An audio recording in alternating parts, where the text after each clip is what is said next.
Hello viewers, welcome to Anu's Rasoi. ఈరోజు Anu's Rasoi special bread rice pulao. అది కూడా క్యాంటీన్ స్టైల్లో ఎలా చేసుకోవాలో ఇప్పుడు చేసి చూపిస్తాను. దీనికోసం ఈ గ్లాస్ నిండా బాస్మతి రైస్ తీసుకున్నాను. ఒక 2 సార్లు శుభ్రంగా కడిగేసి పక్కన పెట్టేసుకున్నా.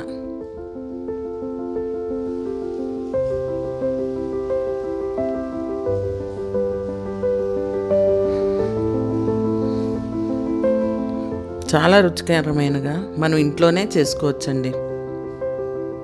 దీనికోసం నేను కొంచెం పెద్ద ప్యాన్ తీసుకుని అందులోని నెయ్యి వేసేసుకుని జీడిపప్పు లైట్ బ్రౌన్ కలర్ వచ్చే వరకు వేయించుకున్నాను. చూడండి,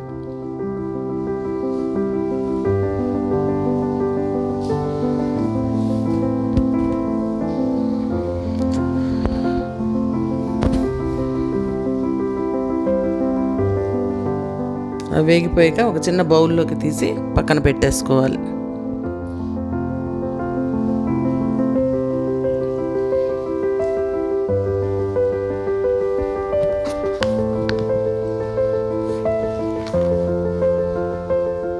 ఇప్పుడు అదే ప్యాన్లో కొంచెం ఆయిల్ వేసేసుకోవాలి. లవంగాలు, యాలక్కాయలు, దాల్చిన చెక్క, ఇంకా బిర్యానీ ఆకు కూడా వేసేసుకుని లో ఫ్లేమ్లో పెట్టుకోవాలి స్టవ్.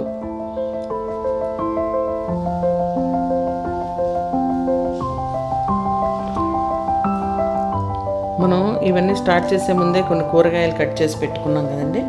ఇప్పుడు వాటిల్లోని ముందు ఉల్లిపాయలు, పచ్చిమిరపకాయ ముక్కలు కూడా వేసేసుకోవాలి ఒకదాని తర్వాత ఒకటి.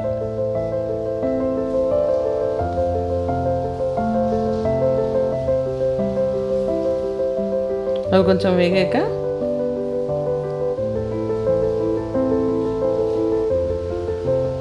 చూడండి, మరి మొత్తం అంటే బ్రౌన్ కలర్ వచ్చేయక్కర్లేదు, లైట్గా హాఫ్ ఫ్రై చేసుకున్నాక దాంట్లో కట్ చేసి పెట్టుకున్న బీన్స్, క్యారెట్ ముక్కలు, ఇంకా క్యాప్సికమ్, ఇంకా ఒక గుప్పెడు గ్రీన్ పీస్ అంటే బఠానీ గింజలు నానబెట్టినవి కూడా వేసేసుకోవచ్చు.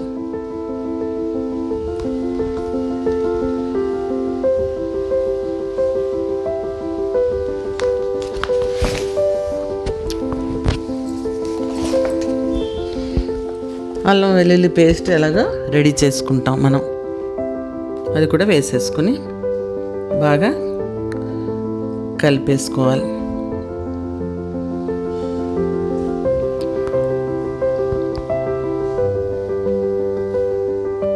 ఇప్పుడు దీనికి కొంచెం ధనియాల పొడి, సాల్ట్,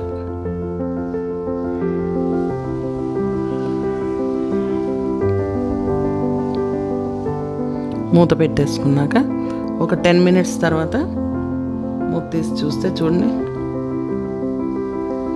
చక్కగా మగ్గిపోయాయి ఆ నూనె నెయ్యిలో.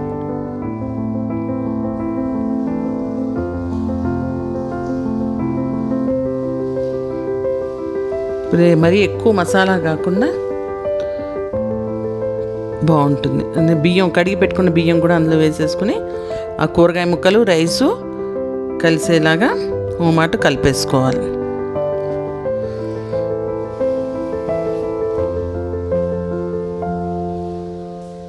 ఇప్పుడు దీనికోసం ఏ గ్లాస్తో అయితే రైస్ తీసుకున్నామో అదే గ్లాస్తో 2.5 గ్లాసెస్ వాటర్ పోసేసుకుని ఇప్పుడు మళ్ళీ మూత పెట్టేసుకోవాలి.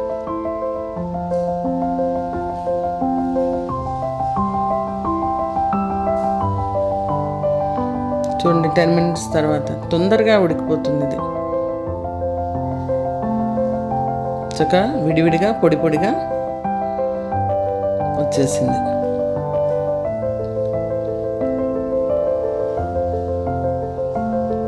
ఇప్పుడు బ్రెడ్ పీసెస్ తీసుకొని దానికి సైడ్స్ అన్నీ కూడా కట్ చేసేసుకోవాలి.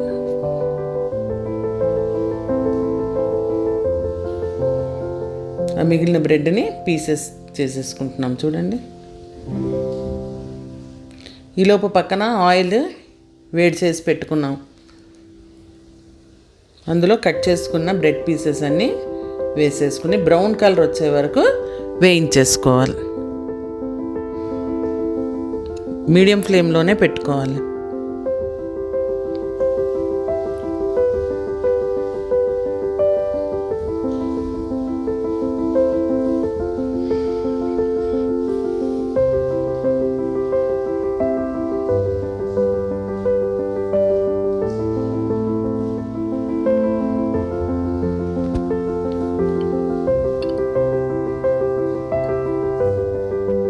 చాలా తొందరగా వేగిపోతున్నాయండి.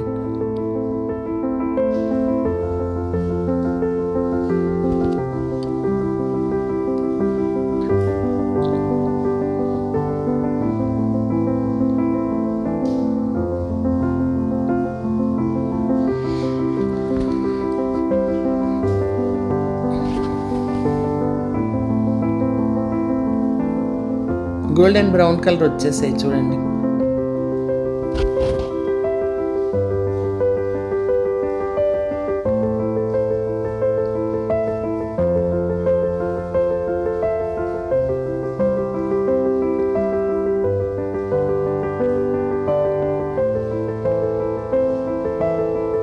ఇప్పుడు వీటిని స్ట్రైనర్లోకి వేసేసుకోవాలి.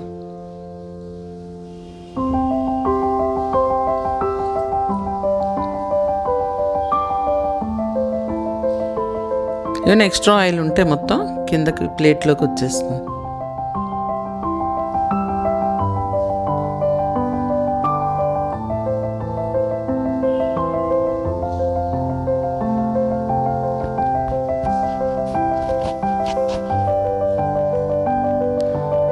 ఇప్పుడు ఇందాకలా మనకి రెడీ అయిపోయిన ఆ పులావ్లోని ఈ బ్రెడ్ పీసెస్ కూడా వేసేసుకుంటే కలిపేసుకుంటే ఇంకా బాగుంటుందండి.